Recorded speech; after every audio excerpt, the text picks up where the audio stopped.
Assalamualaikum warahmatullahi wabarakatuh. Ketemu lagi dengan Ibu di channel ini, Mama Icai.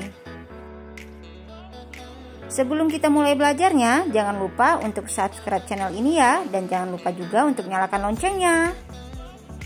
Pada video ini kita akan bahas materi tentang masa demokrasi terpimpin.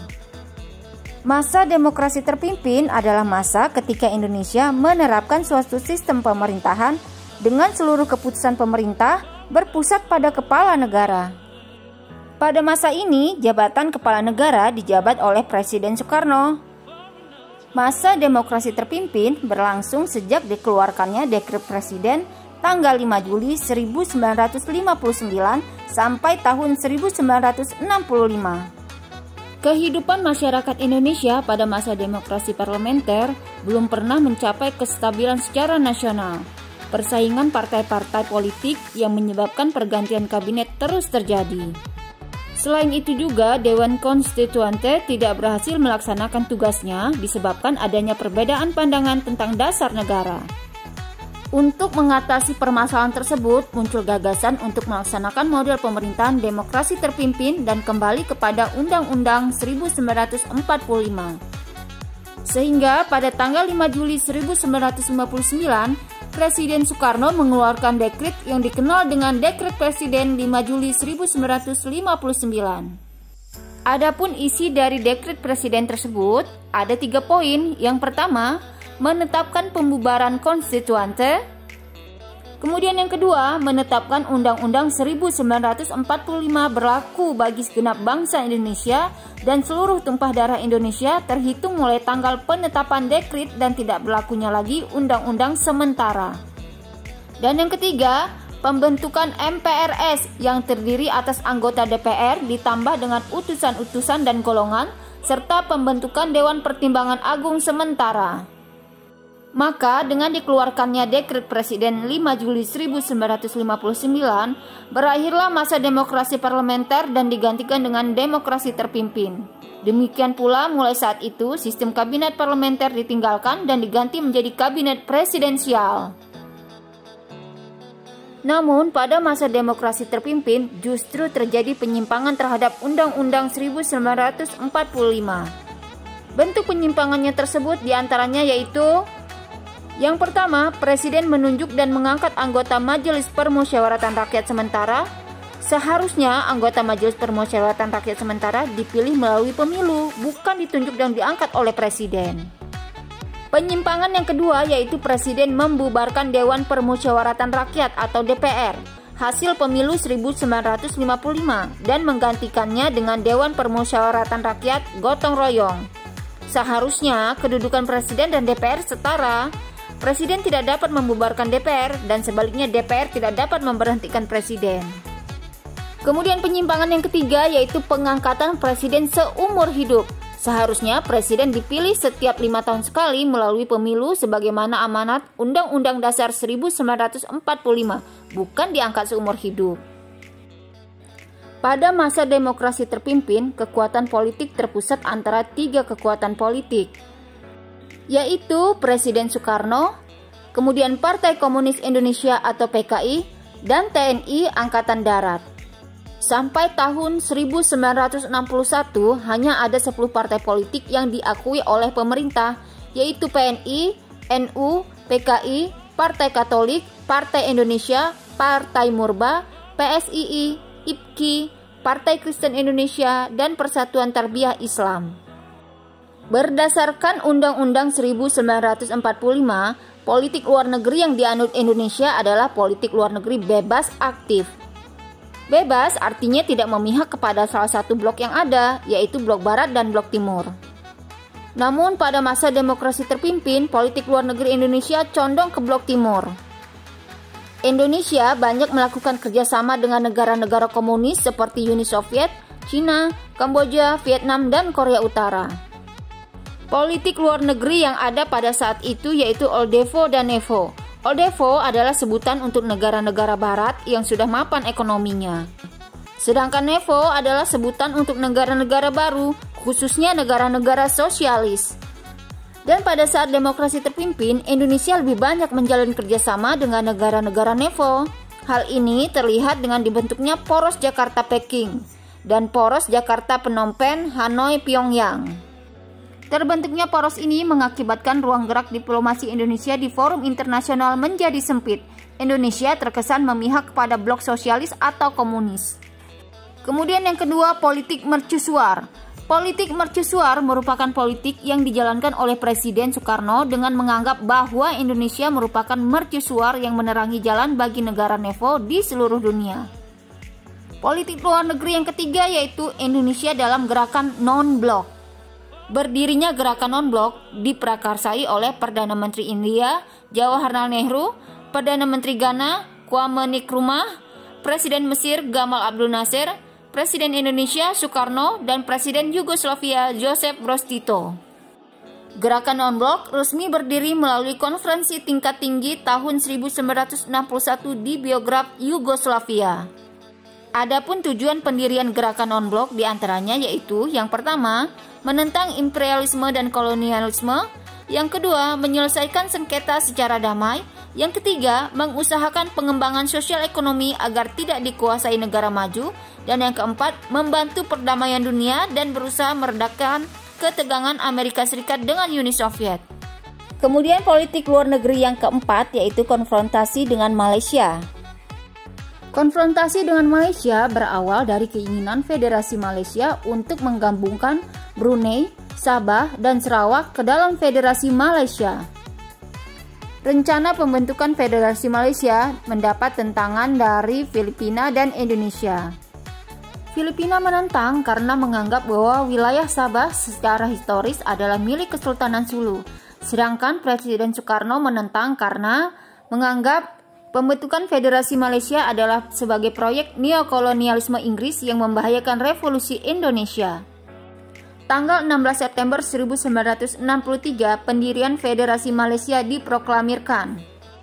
Menghadapi tindakan ini, Indonesia mengambil kebijakan konfrontasi. Pada tanggal 17 September 1963, hubungan diplomatik antara Indonesia dan Malaysia putus.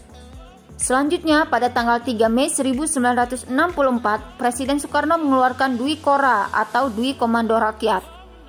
Isinya yaitu yang pertama, perhebat ketahanan revolusi Indonesia, dan yang kedua, bantu perjuangan revolusioner rakyat Malaya, Singapura, Sarawak, Sabah, dan Brunei untuk memerdekakan diri dan menggagalkan negara boneka Malaysia. Kemudian pada tanggal 7 Januari 1965, Malaysia dinyatakan diterima sebagai anggota tidak tetap Dewan Keamanan Perserikatan Bangsa-Bangsa. Dengan spontan, Presiden Soekarno menyatakan Indonesia keluar dari Perserikatan Bangsa-Bangsa. Selanjutnya, politik luar negeri Indonesia yang kelima yaitu pembebasan Irian Barat. Sesuai isi KMB, Irian Barat akan diserahkan oleh Belanda 1 tahun setelah pengakuan kedaulatan Republik Indonesia Serikat. Namun pada kenyataannya, lebih dari 1 tahun pengakuan kedaulatan Indonesia, Belanda tidak kunjung menyerahkan Irian Barat pada Indonesia. Kemudian pemerintah Indonesia melakukan upaya diplomasi bilateral dengan Belanda, namun tidak membuahkan hasil. Akhirnya pemerintah Indonesia memutuskan untuk menempuh sikap keras melalui konfrontasi total terhadap Belanda. Di antaranya yaitu, yang pertama yaitu melalui Undang-Undang Nomor 13 Tahun 1956 tanggal 3 Mei 1956, Indonesia menyatakan bahwa Uni Indonesia Belanda tidak ada dan secara sepihak membatalkan hasil KMB. Kemudian pada tanggal 17 Agustus 1960, Indonesia secara sepihak memutuskan hubungan diplomatik dengan Belanda yang diikuti oleh pemecatan seluruh warga negara Belanda yang bekerja di Indonesia. Kemudian pemerintah Indonesia mengusir semua warga negara Belanda yang tinggal di Indonesia dan memanggil pulang duta besar serta para ekspatriat Indonesia yang ada di Belanda. Kemudian pembentukan Provinsi Irian Barat dengan ibu kota di Soasiu, Tidore untuk menandingi pembentukan negara Papua oleh Belanda. Dan puncaknya pada tanggal 19 Desember 1961 di Yogyakarta, Presiden Soekarno mengumandangkan Tri Kora atau Tri Komando Rakyat. Yang isinya yaitu yang pertama, gagalkan pembentukan negara boneka Papua buatan Belanda kolonial. Yang kedua, kibarkan sang merah putih di Irian Barat tanah air Indonesia. Dan yang ketiga, bersiaplah untuk mobilisasi umum mempertahankan kemerdekaan dan kesatuan tanah air dan bangsa. Kemudian pada tanggal 2 Januari 1962, Presiden atau Panglima ABRI, Panglima Besar Komando Tertinggi Pembebasan Irian Barat, mengeluarkan keputusan nomor 1 tahun 1962 untuk membentuk Komando Mandala Pembebasan Irian Barat. Dan pada tanggal 15 Agustus 1962, ditandatangani suatu perjanjian antara pemerintah Indonesia dengan pemerintah Belanda di New York, yang terkenal dengan Perjanjian New York. Adapun isinya yaitu: yang pertama, kekuasaan Belanda atas Irian Barat berakhir pada 1 Oktober 1962. Kemudian yang kedua, Irian Barat akan berada di bawah perwalian PBB hingga 1 Mei 1963 melalui lembaga UNTEA yang dibentuk PBB. Ketiga, pada 1 Mei 1963, Irian Barat akan diserahkan kepada pemerintahan Indonesia. Dan yang keempat, pemerintah Indonesia wajib mengadakan penentuan pendapat rakyat Irian Barat untuk menentukan akan berdiri sendiri atau tetap bergabung dengan Indonesia pada tahun 1969 di bawah pengawasan PBB. Dan akhirnya berdasarkan penentuan pendapat rakyat tahun 1969, Dewan Musyawarah Papera secara aklamasi memutuskan bahwa Irian Barat tetap ingin bergabung dengan Indonesia. Peristiwa Gerakan 30 September PKI terjadi pada malam tanggal 30 September 1965. Pada peristiwa tersebut, sekelompok militer di bawah pimpinan Letkol Untung melakukan penculikan dan pembunuhan terhadap 6 perwira tinggi TNI Angkatan Darat, serta memasukkan jenazah mereka ke dalam sumur tua di daerah Lubang Buaya, Jakarta. Setelah itu, mereka menguasai 2 sarana komunikasi penting, yaitu Radio Republik Indonesia dan kantor telekomunikasi yang terletak di Jalan Merdeka Selatan. Kemudian pada tanggal 1 Oktober 1965, pemimpin Gerakan 30 September, Letnan Kolonel Untung, mengumumkan melalui RRI Jakarta tentang gerakan yang telah dilakukannya. Dia mengumumkan bahwa Gerakan 30 September merupakan gerakan internal Angkatan Darat untuk menertibkan anggota Dewan Jenderal yang akan melakukan kudeta terhadap pemerintahan Presiden Soekarno.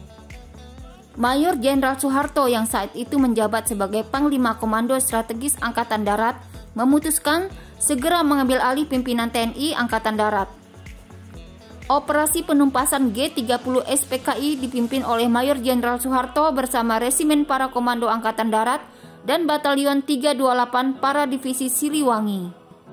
Kemudian pada malam hari tanggal 1 Oktober 1965, RPKAD yang dipimpin oleh Kolonel Sarwo Edi Wibowo berhasil menguasai kembali RRI Jakarta dan kantor telekomunikasi. Dan pada tanggal 2 Oktober 1965, RPKAD pimpinan Kolonel Sarwo Edi Wibowo berhasil sepenuhnya menguasai keadaan di Jakarta dan pemberontakan G30 SPKI berhasil digagalkan. Selanjutnya kita akan bahas perkembangan ekonomi pada masa demokrasi terpimpin. Langkah-langkah yang diambil pemerintah untuk memperbaiki kondisi ekonomi antara lain adalah sebagai berikut. Yang pertama, pembentukan Dewan Perancang Nasional. Dewan Perancang Nasional dibentuk berdasarkan Undang-Undang Nomor 80 Tahun 1958 dan Peraturan Pemerintah Nomor 2 Tahun 1958. Tugas Dewan ini adalah menyiapkan rancangan undang-undang pembangunan nasional yang berencana serta menilai pelaksanaan pembangunan tersebut. Dewan ini diketuai oleh Muhammad Yamin dengan 50 orang anggota, yang dilantik oleh Presiden Soekarno pada tanggal 15 Agustus 1959. Kemudian langkah yang kedua yaitu devaluasi mata uang rupiah. Pada tanggal 24 Agustus 1959, pemerintah mendevaluasi uang Rp1.000 dan Rp500 menjadi Rp100 dan Rp50. Pemerintah juga melakukan pembekuan terhadap semua simpanan di bank-bank yang melebihi jumlah Rp25.000. Tujuannya yaitu untuk mengurangi banyaknya uang yang beredar demi kepentingan perbaikan keuangan dan perekonomian negara. Langkah yang ketiga yaitu deklarasi ekonomi. Pada tanggal 28 Maret 1963, Presiden Soekarno menyampaikan deklarasi ekonomi di Jakarta. Tujuan utamanya adalah untuk menciptakan ekonomi nasional yang bersifat demokratis dan bebas dari imperialisme untuk mencapai kemajuan ekonomi. Selanjutnya kita akan bahas kehidupan masyarakat Indonesia pada masa demokrasi terpimpin. Dinamika politik yang terjadi pada masa demokrasi terpimpin berupa persaingan antar kekuatan politik yang ada berpengaruh terhadap kehidupan sosial masyarakat Indonesia waktu itu. Ajaran Nasakom atau nasionalis agama dan komunis yang diciptakan oleh Presiden Soekarno sangat menguntungkan PKI dan membuat kedudukannya di Indonesia semakin kuat. Dalam bidang pendidikan, pada tahun 1950-an, murid-murid sekolah lanjutan tingkat pertama dan sekolah lanjutan tingkat atas jumlahnya banyak sekali. Kemudian agar mereka dapat melanjutkan pendidikan, pemerintah menetapkan kebijakan untuk mendirikan universitas baru di setiap ibu kota provinsi dan menambah jumlah fakultas di universitas-universitas yang sudah ada.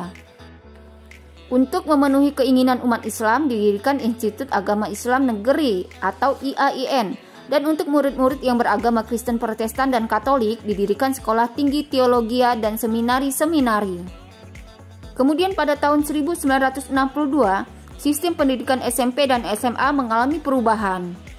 Dalam kurikulum SMP ditambahkan mata pelajaran ilmu administrasi dan kesejahteraan masyarakat, dan di SMA dilakukan penjurusan mulai kelas 2. Jurusan ini dibagi menjadi kelas budaya, sosial, dan ilmu alam.